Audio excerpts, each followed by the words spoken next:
actually don't have to fight for a paycheck now, which is nice. Yeah. You know, I'm making more money outside the cage than I was getting paid while I was Shit, God fighting. bless So you, man. it's nice to not have that, like, going into a fight, like, you need to win, you got to get to the next big Yeah. fight, I got to get that paycheck. Yeah, you get my kid through school, man. You Yeah, knock right? This dude out. Yeah. Now it's kind of fucking get to do because I want to. Yeah, you know? good for you, man. Yeah. Now, you've had this long layoff, and then, I mean, obviously you're a straight killer, savage, one of the best to do it.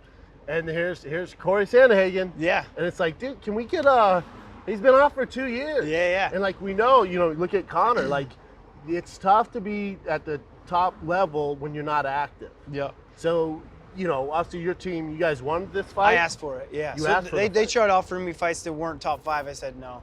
I want someone You're top such 5. a savage. Dude, I mean, I'm coming back. I'm 35 years old. I want my belt back. I never lost it.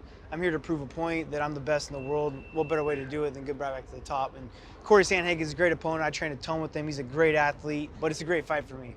Yeah. Him being number 1 contender, it's a great fight for me to win, come back, prove my worth, get my belt back as soon as Aljamain and Jan figure out Well, their whoever wins between you and Corey is definitely Yeah. getting a title shot. For sure. Like, Corey could have fought for a title. Yeah. You're obviously always one win away from a title shot. You beat the number 1 contender.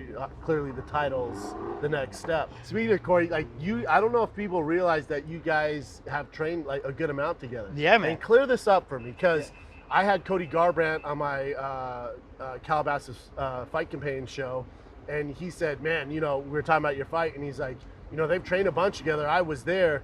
Corey lit him up. Yeah. But then actually, he was there in Alpha Male. that's what he said. Yeah. But then, we have a mutual friend, I won't say his name, he told me not to bring it up. Yeah. Who's like, well, no, dude, I was there. Yeah. And TJ lit his ass up. Like, Yeah. it's a perfect fight for TJ.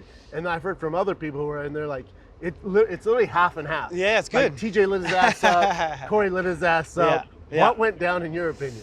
I Because w- I would assume you wouldn't chase after him if he beat the shit out of you in training. No, dude. I mean, it's you got to have those guys that are going to push you in the gym, and sure. Corey's one of those guys that pushed me in the gym. Talented I mean, kid. I've been pumping Corey up before even Corey's pumping himself up. Agreed. I was one of the biggest advocates to get him into the UFC, taking pictures with him, saying like, man, this guy needs to be in the UFC. He was good way before anyone knew who he was. Agreed. He's a great athlete. So I got nothing bad to say about Corey, but of course, you got to believe in yourself, as well as the other side of the field is going to say. And when he came to Alpha Male, when I trained for that brow fight, I might have had like the worst camp of my life for that brow fight, ended up having the best fight, you know? Yeah. So those are things you got to have the guys. I brought Corey out from Colorado to train with me because I knew he was a good striker. Dwayne knew who he was, brought him out because I needed guys to push me. Yep. If you're just going in the gym and beating the crap out of everyone every single day, you ain't going to get better. Agree. You know what I mean? So that point in my stage of my career, I needed guys like that to make Push me you. honest. I Yeah. mean, if I was just kicking everyone's ass, I'd be like, I'm the best in the world, I don't need to do shit no more. My But if other I thing- get pushed in the gym,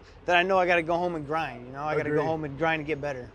My other thing is when, no matter what side says, oh, TJ do this, Corey do this, we're talking about practice. We're talking Yeah. about practice. I've been So in that who situation. gives a shit? Cody's already talked about practice, trying to put out a video of him saying he knocked me out, and then we saw how that ended up. So Yeah, that's true. talk about practice all the fuck you want, dude. It all matters when you get out there and prove who's the meaner motherfucker who's going to get the win, Yeah, and I think something that a lot of people know, but you've been going back to Colorado training with Leister Bowling to work Yeah. on your wrestling, which I think would be when I look at you guys, when I look at this fight, to me that's the outlier. Like your Yeah. wrestling background and your credentials in wrestling and that pedigree. He doesn't come from that pedigree. Yep. Obviously his knees are super dangerous when you shoot in. Yeah. That's probably his biggest tool to mitigate the takedowns. But your wrestling background could be a huge factor in this fight. Is that one of the reasons you kind of went back to Denver? And basically, Leister told me, like, dude, he's sleeping in my goddamn the locker room in the wrestling room. Like, he's a savage. 100%, man. I mean, I could be staying wherever I want, but I went out and stayed with Leister, stayed in his little locker rooms, got bunk bed, like dorm rooms.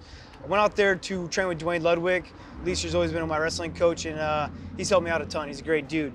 But wrestling is a big factor of this. Not only the fact that I can out-wrestle him, but that I can take the fight wherever. You dictate where the fight goes, exactly. yeah. And he's got to respect that. If he don't respect, he's gonna end up on his back. Yep. If he starts respecting my wrestling, I'm gonna put him on his back from knocking him out as well too. Yep. So the greatest in the world can be a different fighter from round to round. Look at the George St. Pierre's. When he goes from fight to fight, he fought Koscheck, he's got the best jab in MMA.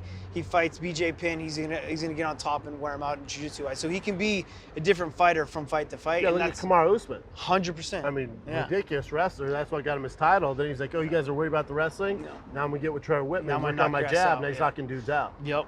So I mean, being able to switch up who you are from round to round as well as fight to fight, that's what makes it the most dangerous. Yeah. So yeah, the wrestling plays a factor, but it plays a factor in that I can take it anywhere. You know what I mean? And I have the utmost confidence in me outstriking Corey as well because of the wrestling too. Yep. You know? Yep. Yeah, it's gonna be a huge asset Yeah. for you.